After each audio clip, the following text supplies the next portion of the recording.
Welcome to our lecture on chapters 4 and 5, everyone. This lecture spans 2 chapters, and by the time we're finished with it, it will be clear why we talk about these 2 topics together, because they really do go hand in hand with each other. Chapter 4 is entitled How Cells Obtain Energy, and chapter 5 is entitled Photosynthesis. And this lecture, spanning these 2 chapters, is going to take us on a journey, and the place that I'd like to start in that journey is by asking you to consider what you had for breakfast this morning. So you could have eaten any number of foods, ranging from eggs to toast to yogurt to fruit to cereal with milk. But regardless of what you ate, what all these foods have in common is that they are all composed of those nutritional macromolecules that we learned about previously that make up living organisms, which are carbohydrates, lipids, and proteins. And that's because all of these things do come from living organisms. Apples come from trees, bread comes from wheat, eggs come from chickens, milk and yogurt come from cows. Everything that you see here, all these possible breakfast foods, was sourced from living organisms. And when you eat these things, your body's goal is to obtain energy from those macromolecules. And this gets back to one of the characteristics of living things that we learned about back in chapter 1, energy processing. So all living things obtain and use energy. The question that this lecture seeks to answer in detail is, how does that energy processing work? But before we can get into the details, we have to lay a little bit of foundation. And this foundation requires us to look at energy from the perspective of a branch of science called thermodynamics. Thermodynamics is the field of science that studies energy and energy changes. And I realize that just the very word thermodynamics sounds intimidating, but we're going to break it down into simple terms. In thermodynamics, energy is defined as the capacity to do work. And when we say work, what we essentially mean is the ability to perform a task, and not just on the level of the organism, but on a cellular level. So, for example, if a cell breaks down waste and expels it outside of the cell, that is work. And energy is the capacity to perform such tasks. What we know from the study of energy is that energy can exist in 2 different states. Kinetic energy is one of these, and that's the energy of motion. So this means energy that is actively engaged, energy that's currently and presently being used. Potential energy is the second form, and this is stored energy, energy that is not currently in action, but it has the potential to be. One concrete example that shows the difference between potential and kinetic energy is water that is flowing over the edge of a drop-off, like what's shown in this photo of the dam. The water at the top has potential energy because it has the potential to be in motion, and the water that's actively falling over the edge has kinetic energy because it's actively in motion. So from this example, we can probably also see that energy can be converted between these 2 states. In other words, potential energy can become kinetic energy and vice versa. Okay, so how does this relate to biology? Well, having the potential to fall down, like the water in the previous example, that's not the only type of stored potential energy. In the world of biology, potential energy is stored in the form of molecules. So, for example, the macromolecules that you see here that we talked about before, they all have stored potential energy. And one of the major goals of our energy processing in our bodies is to get the energy that is stored in those molecules out of its potential form and convert it into a kinetic form so that it can do work for us. So, how can the energy that's stored in those molecules be extracted? To answer that question, we need to understand that the chemical potential energy in molecules is stored in their chemical bonds. And I'll say that one more time just to drive it home. The potential energy found in chemicals is stored in the bonds between the atoms within those molecules. And if you think about it, this makes sense. Chemical bonds are composed of electrons. We spoke previously in chapter 2 about how there are covalent bonds where molecules share electrons with each other, and there's ionic bonds where the electrons are transferred. But all of the bonding action centers around electrons. So electrons are what carry the energy. And if you think about how electricity works, it's the electrons within the metal of the wires that carries the electric current, which is how the energy of electricity is transmitted. So it's similar to this case here. Another thing to realize is that not all bonds are equal in the amount of energy that they store. It really depends on which elements are involved in the bond. So here we see the molecular structure of the molecule glucose, and it has several different types of bonds in here. One of them is bonds between carbon atoms and hydrogen atoms. And a bond between a carbon atom and a hydrogen atom contains 98.9 calories of potential energy per mole. And you don't really need to know this, but a mole, MOL, is a unit of measurement that's commonly used in chemistry, and it's equal to a certain number of molecules. So 98.9 calories of energy per this number of molecules. For comparison, another type of bond that we see in this glucose molecule is between oxygen and carbon. And a bond between oxygen and carbon contains 85.6 calories of potential energy, so less than the carbon-hydrogen bond. And a bond between two carbon atoms contains 82.9 calories of potential energy. So bonds differ between different molecules, and they store different amounts of potential energy. And because of this variation, different molecules also have different total amounts of energy. For example, if we take the molecule we were just looking at, which is glucose, an ounce of glucose, which of course is a type of sugar, contains approximately 113 calories. But an ounce of lauric acid, which is now on the screen as well, we saw this back in chapter 2. It's the fatty acid found in the lipids that are in coconut butter. An ounce of lauric acid contains 265 calories, which is over twice as much as the energy that's contained in an equivalent amount of glucose. So different molecules have different amounts of stored energy. But regardless of the identity of the molecule, the way that the energy can be harvested from all molecules is by breaking the chemical bonds so that the electrons and their energy can be accessed. When bonds are broken, the energy gets released and it can be transferred to a more easily accessible form. Because the reality for cells is that molecules like carbohydrates and lipids and proteins, they have a lot of potential energy, but that energy is not very easy to access when it's packaged in the form of these large, clunky macromolecules. There is an alternative, though: adenosine triphosphate, or ATP. ATP is often described as the energy currency of the cell because not only does it store large amounts of energy, it's a small molecule, it's compact, it can be easily moved around the cell, and it stores energy in a way that's pretty much universally accessible for all of the cell's needs. So we can think about sugars and carbs and fats as being like gold bars or precious jewels. These things have value, but you can't walk into a store and hand someone a gold bar and expect to use it as currency. ATP is a chemical that's like cold hard cash for the cell. It has value and it's extremely usable for all of the cell's energy needs. So if we take a look back at this diagram, we really need to modify it a little bit and show that one of the major goals of energy processing is to take chemical potential energy in its inaccessible forms, convert it into ATP, which is a more accessible form, and then that form is the one that can be put into action as kinetic energy. Let's briefly take a look at this molecule known as ATP and its structure. If this looks a little familiar, that is not a coincidence. ATP does bear a striking resemblance to another molecule that we learned about back in the second part of chapter 2. And I'd like you to tell me what that molecule is. And these two molecules, they're not fully identical to each other, but they do share a very similar structure in that they have three distinct parts. They have a sugar, nitrogenous base, and phosphate groups. Okay, so what is it about the chemical structure of ATP that makes it capable of storing so much energy?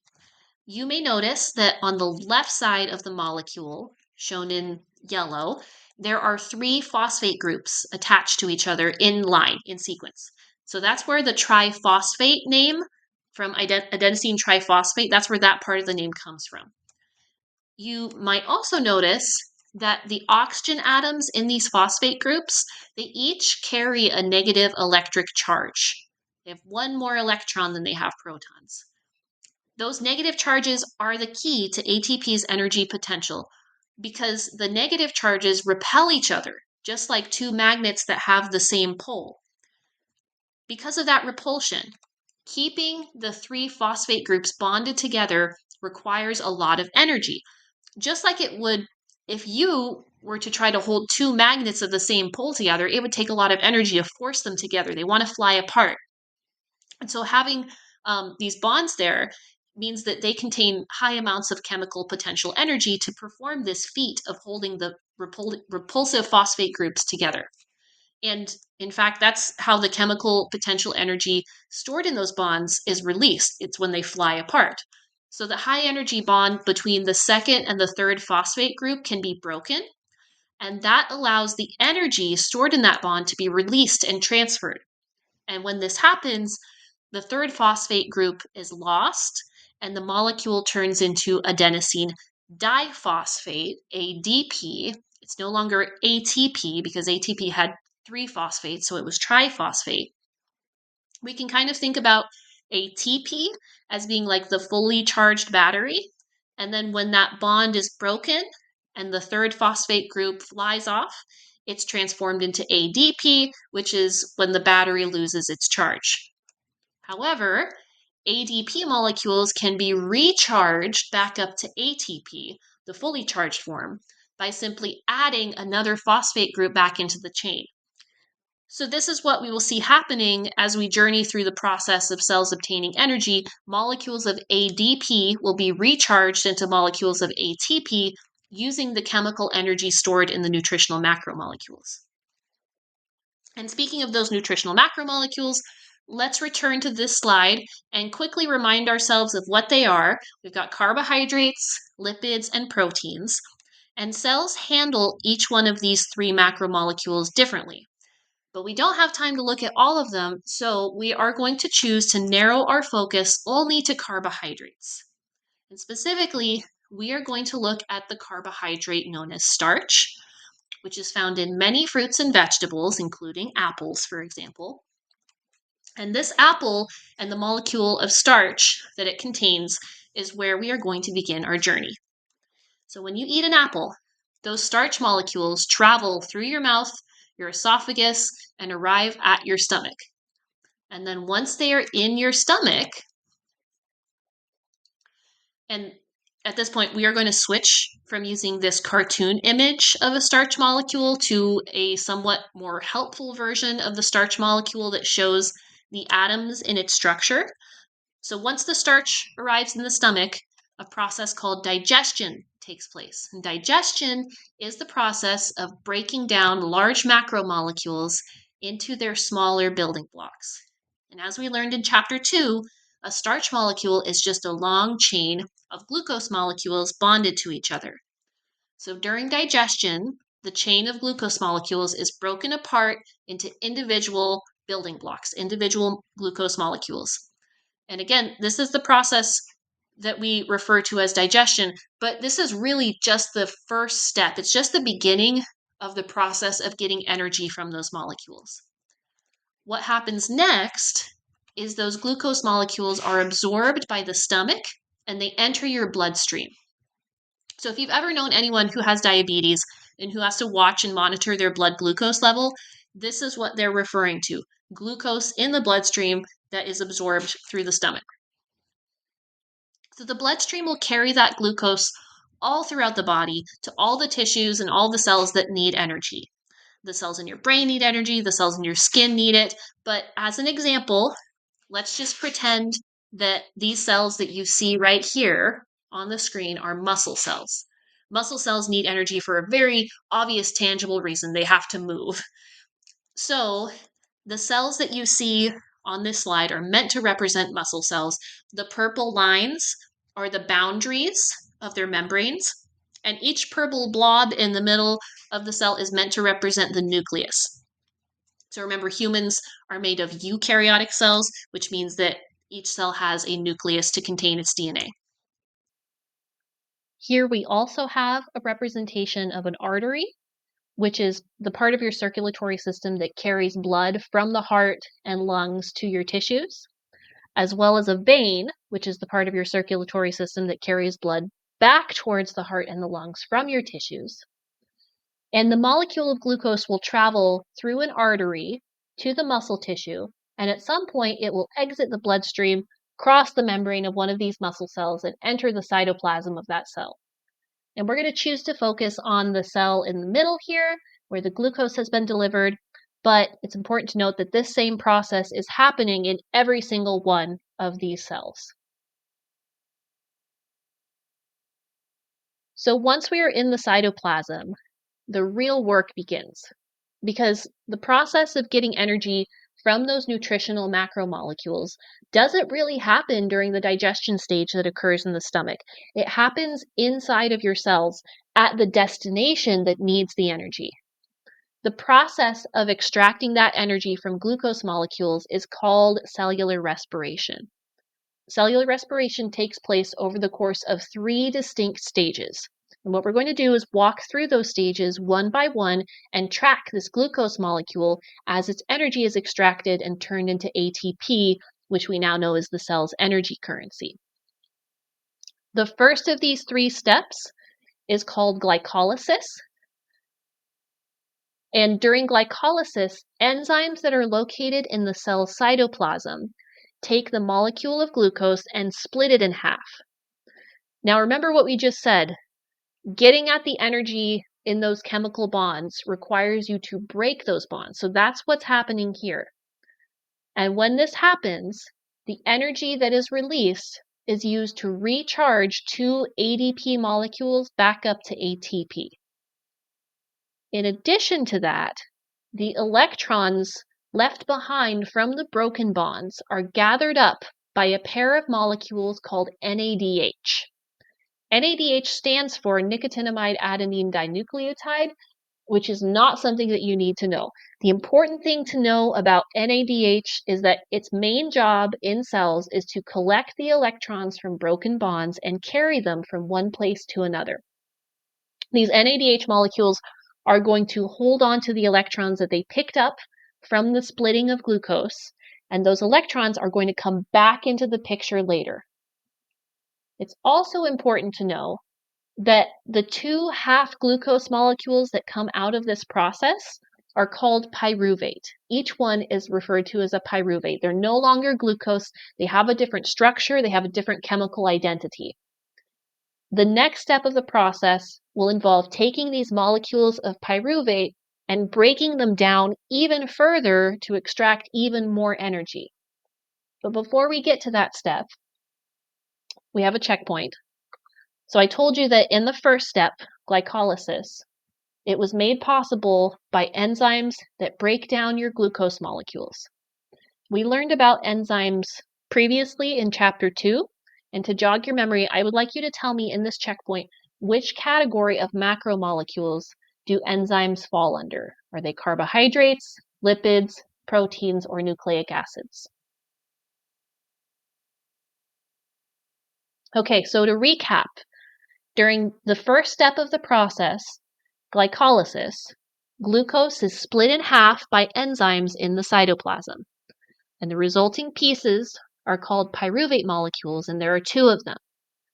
The energy that comes from this process results in 2 ATP molecules being generated, which the cell uses for energy, as well as electrons being gathered up by 2 molecules of NADH, which will come back into the picture in step 3.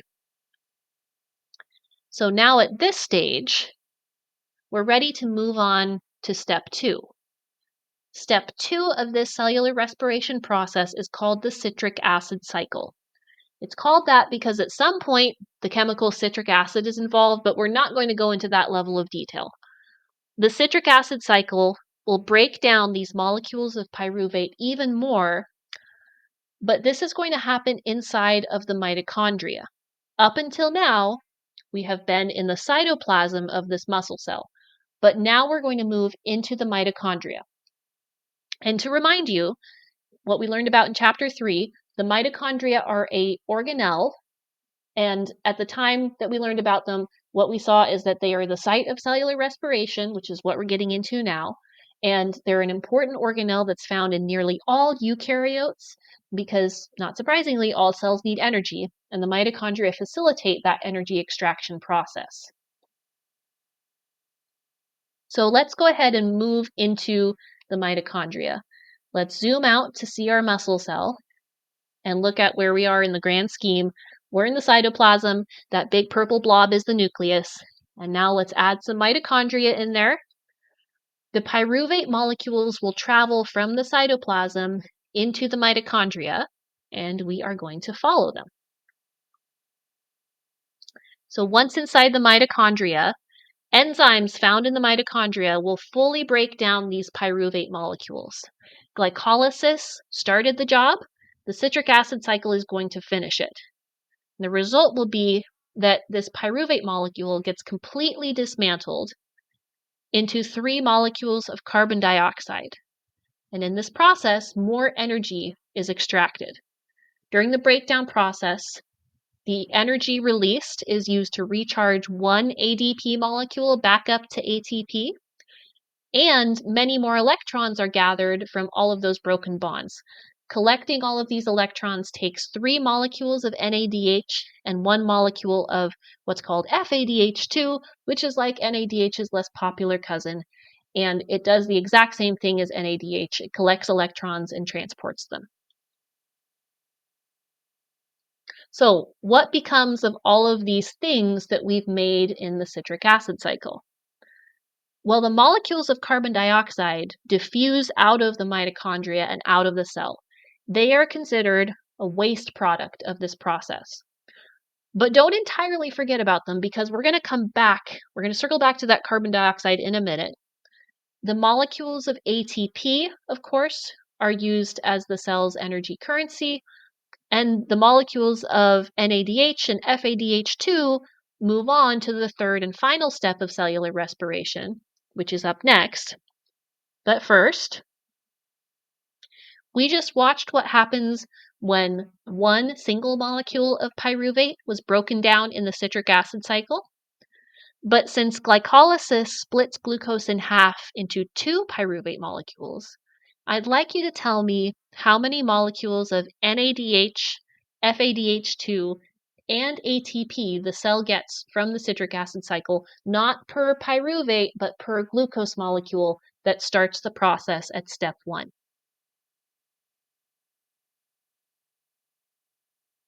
Okay, so we're moving on to the third and final step of cellular respiration. This time we're going to stay inside of the mitochondria, but we're going to move to the inner mitochondrial membrane. The final step is called oxidative phosphorylation, and it actually occurs across the inner mitochondrial membrane. And it's important to be specific about that because mitochondria actually have 2 layers of membranes. They have an outer membrane that encases the entire structure, and then an inner one that has all of these folds and crevices in it, as you can see here in this image. And the innermost part of the mitochondria, where we were just located for step 2, is called the matrix. And then the area that is sandwiched between the 2 membranes is called the intermembrane space. And these membranes are just like regular cell membranes. They're made of phospholipid bilayer, and embedded in the phospholipid bilayer are a number of different proteins. These proteins embedded in the membrane are going to be the thing that drives the third and final step. Based on what we learned in chapter 3, for this checkpoint, would you describe these membrane proteins as being integral or peripheral? Okay, so we're almost finished with the overall process of cellular respiration. We just need to see what happens in this third and final step. The third and final step is dedicated to dealing with the massive number of electrons that have been gathered up throughout the first two steps as molecules were being broken down and their energy being extracted. So all of the NADH and FADH2 molecules that were generated during the previous two steps of glycolysis and the citric acid cycle will travel to this inner mitochondrial membrane. And once they are there, they will transfer the electrons that they have been carrying to the proteins embedded in the membrane. That's what that animation is meant to signify. The NADH approaches the protein, transfers its electrons, and then the carrier leaves the scene. What those electrons allow the membrane proteins to do is the electrons give them the energy that they need to perform active transport. So remember, we learned about active transport in chapter 3. It's the type of movement across the membrane that requires energy, as opposed to passive transport, which does not require energy. So the thing that these membrane proteins are going to actively transport is hydrogen ions. Hydrogen ions are in constant supply in the mitochondrial matrix, and the membrane protein will use the energy from the electron they've just acquired to actively pump those hydrogen ions into the intermembrane space. Now, why are the proteins pumping these hydrogen ions? We'll talk about the why in just a moment. However, before we get there, this does not just happen once. The electron will get transported from protein to protein, and each protein will use its energy to pump more hydrogen ions across the membrane. And then finally, when it reaches the end of the chain, that electron jumps off the final protein and it gets caught by a molecule of oxygen gas. And where did this oxygen gas come from? How did it get here? Well, every time you inhale, you breathe in oxygen, and it travels through the bloodstream in very much the same way that the glucose molecule got here. Except whereas the glucose molecule was absorbed through the stomach, these oxygen molecules are absorbed through the lungs. So this is where the oxygen that you inhale goes, and this is its major purpose in your body. This is why your body needs oxygen. Oxygen catches the electrons coming out of the transport chain, and as it does so, it undergoes a chemical reaction that transforms it into a molecule of water, H2O. And those resulting water molecules, they just become part of the fluid that fills up the inside of your cells. And as you can imagine, this process is going to happen for every single one of the electron-carrying molecules of NADH and FADH2 that are here in the matrix now. Their electrons are delivered and passed down the chain. The energy is used to pump hydrogen ions, and they end up being caught by a molecule of oxygen that transforms into H2O. And as you can see, as this process goes on, the hydrogen ions really start to accumulate in some serious numbers in the intermembrane space. And I'm going to skip showing you this process for every single one and just jump to what it looks like at the end, where we're now in this state where there's a much higher concentration of hydrogen ions outside of the membrane compared to the inside. So, based on what we learned in chapter 2 about the relationship between hydrogen ions and acids and bases, which is the more acidic area at this point? Is it the mitochondrial matrix or is it the intermembrane space?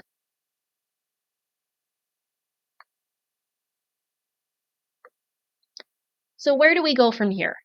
Why did the mitochondria bother to pump all of those hydrogen ions across the membrane? Well, what it has done is created a situation where the hydrogen ions want to move back because, as we learned in chapter 3, there's a natural tendency for substances to move from areas where they are more highly concentrated to areas where they are less concentrated. So the hydrogen ions want to move back across the membrane and spread themselves out, but they are ions, they're charged particles. They're not those small nonpolar particles that can move directly through the membrane. Instead, they have to pass through a protein channel. And the channel that they use is this protein down here at the bottom called ATP synthase. It's a special membrane protein that serves as both a transport channel and an enzyme at the same time. So these hydrogen ions will naturally flow back across the membrane into the mitochondrial matrix through this ATP synthase protein. And this is the perfect time for us to review a membrane transport concept from chapter 3 in a checkpoint. What is the term that you would use to describe the way that the hydrogen ions are being transported here as they move back into the matrix through the ATP synthase membrane protein? What type of transport is occurring here? And rather than just giving the name of the broad category, please be as specific as you can. So I said that ATP synthase is both a transport channel and an enzyme. These two functions work together because as the hydrogen ions are flowing through ATP synthase, it causes part of the protein to physically spin and rotate, very much like a water wheel does with the flow of water.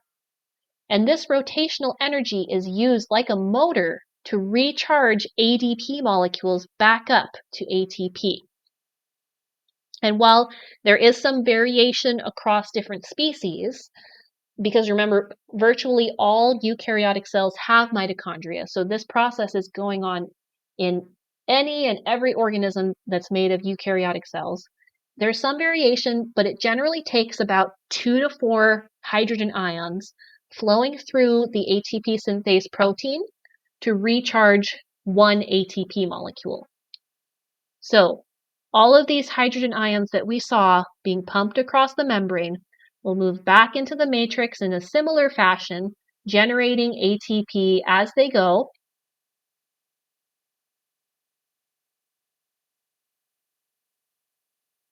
And once this process has run its course, then we've reached the end of the bigger picture process that we know as cellular respiration.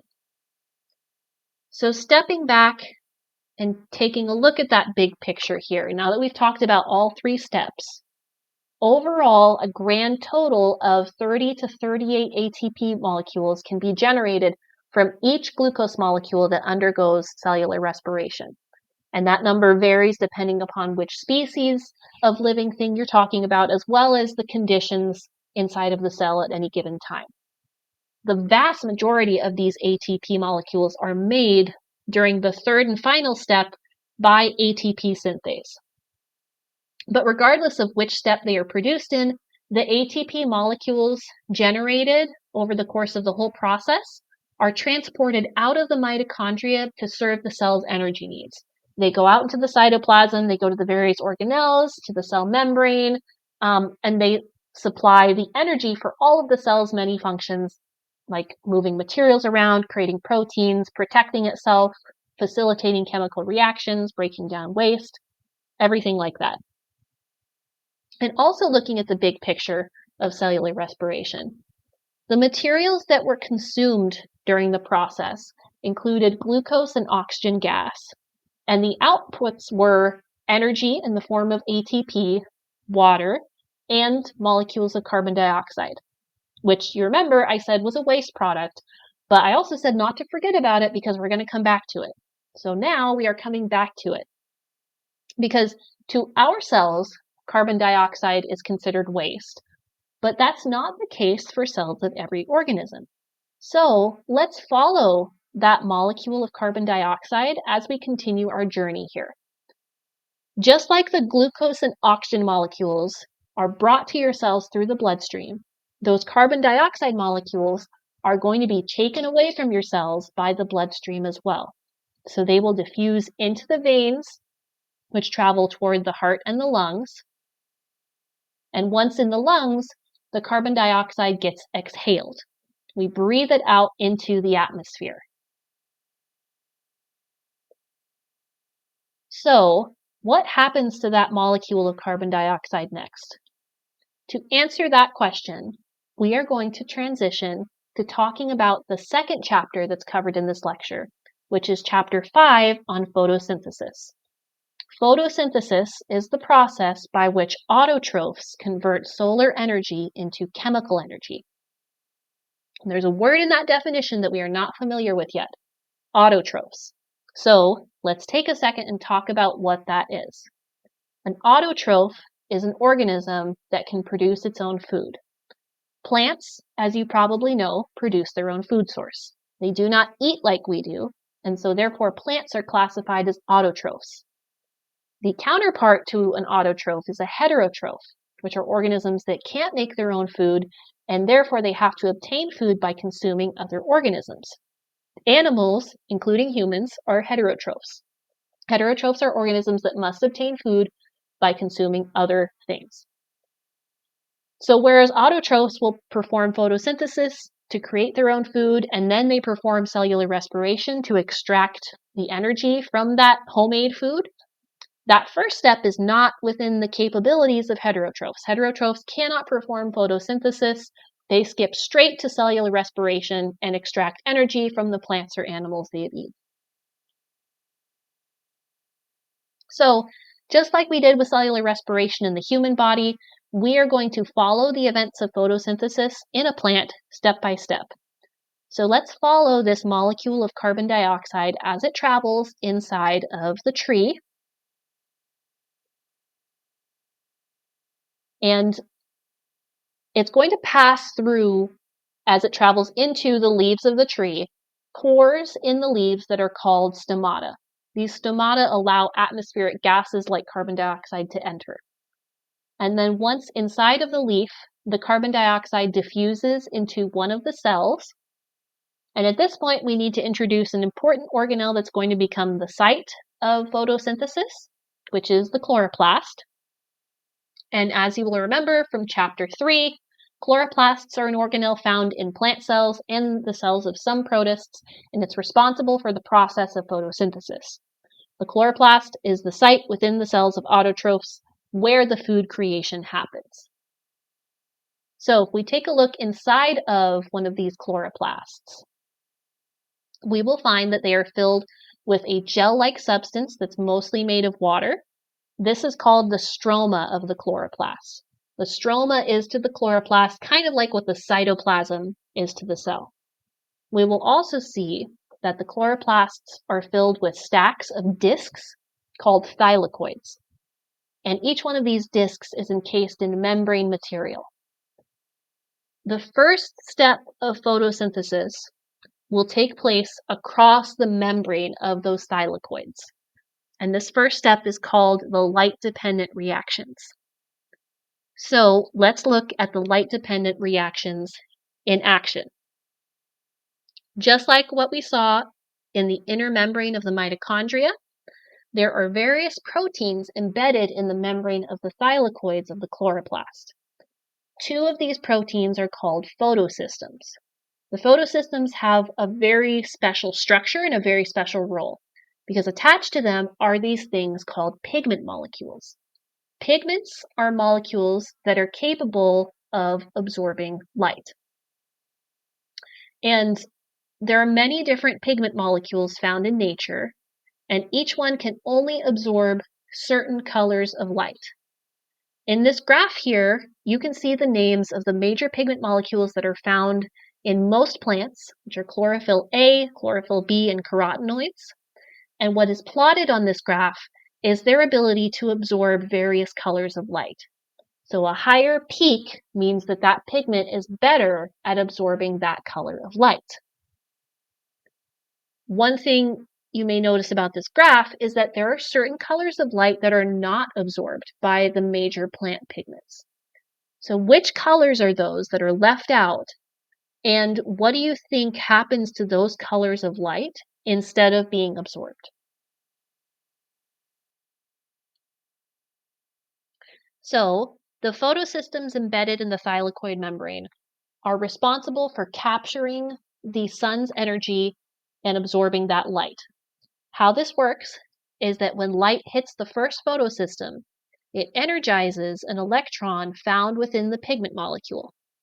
And then the energized electrons will then be transferred to another membrane protein, which will use its energy to pump the hydrogen ions from the stroma into the thylakoid. Does this sound familiar? It should. And this will happen again another time The electron will get passed and transferred to the next membrane protein, and more hydrogen ions will be pumped across. But a consequence of this is that the first photosystem needs to replace the electron that it lost when the first energized one got up and left. So to do this, it will grab a water molecule and it will break it down. Water is readily available. It's everywhere inside of the cell and inside of the chloroplast. It will break down that water molecule and extract an electron from it. And what's left behind from that breakdown is oxygen gas. Now, from the chloroplast standpoint, that oxygen is a waste product, and as a consequence, the oxygen will diffuse out of the chloroplast, back out through the stomata, and out of the plant as a whole into the atmosphere. Getting back to the electron that has been driving all of this transportation, it eventually gets transferred to the second photosystem, and at the second photosystem, the electron will be re-energized when the photosystem absorbs additional sunlight energy, and then that electron will be transferred to a molecule of NADPH, and this should sound familiar too. NADPH is mostly identical to NADH, which is the version found in heterotrophs. NADPH just has an additional phosphate group within it, hence the addition of the P. But it performs the exact same function. NADPH collects electrons and carries them for transfer to another molecule. But before we talk about where the NADPH is taking those electrons, let's not forget about those hydrogen ions that were pumped into the thylakoid. They are going to diffuse back out into the stroma because remember, they want to spread themselves back out just like we saw in cellular respiration. And so they do this through that same protein that we saw before, ATP synthase. The process works exactly the same way, with part of the protein spinning, acting like a motor, and then recharging ATP molecules. So, in effect, what has taken place in the light-dependent reactions is solar energy has been converted into chemical energy in the form of ATP, and electrons have been gathered up by NADPH. Before we move on to the second and final step of photosynthesis, I want you to reflect on what we just saw happen in the first step and the events that we learned about earlier when we were talking about cellular respiration. What are some parallels that you see between the processes? And be as specific as you can in pointing out your observations. So we know that the goal of photosynthesis is for the plant to create food. The plant has created ATP and NADPH, but ATP and NADPH are not food. The food creation is going to happen in the second step of photosynthesis, which is called the Calvin cycle. The Calvin cycle takes place in the stroma of the chloroplast. So we're moving out of the thylakoids now and into the stroma. And in the Calvin cycle, the chemical energy that we got out of the light-dependent reactions is used to build glucose molecules from molecules of carbon dioxide. So now this is where that carbon dioxide, which remember the plant has taken in from the atmosphere, is coming into the picture. Carbon dioxide represents the raw material from which the glucose molecules are going to be made. ATP is bringing the energy needed for the construction operation, and NADPH is going to transfer its electrons to facilitate the formation of bonds as the new glucose molecules are created. However, we do need more materials than just what you see here. It actually takes 3 carbon dioxide molecules, 6 molecules of NADPH, and 9 molecules of ATP to facilitate this chemical reaction. So the enzymes in the stroma will take all of these materials and generate a molecule called G3P. G3P also still is not food, but it can be used to make food, because when the plant does the Calvin cycle twice, it gets 2 G3P molecules, and then it will perform a chemical reaction that combines these 2 G3P molecules together to create a molecule of glucose. And now the plant has created its food. Before we talk about what happens to that food, I'd like you to reflect again and point out some parallels that you see between the Calvin cycle and the events that occurred in cellular respiration.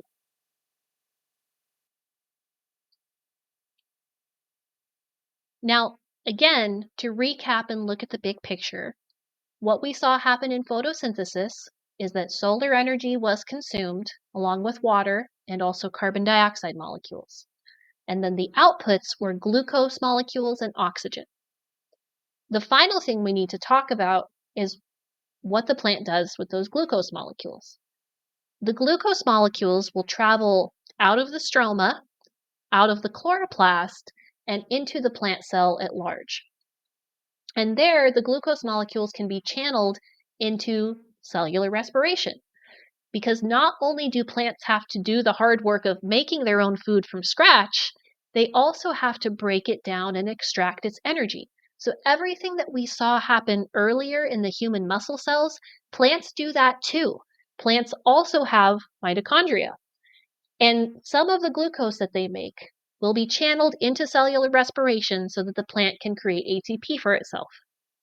However, some of the glucose will also be channeled into making macromolecules such as starch. Remember that starch is a chain of glucose molecules, and the plant will store the starch in its seeds and fruits. Say, for example, an apple tree will store that starch in its roots, which heterotrophs like ourselves may pick up and eat.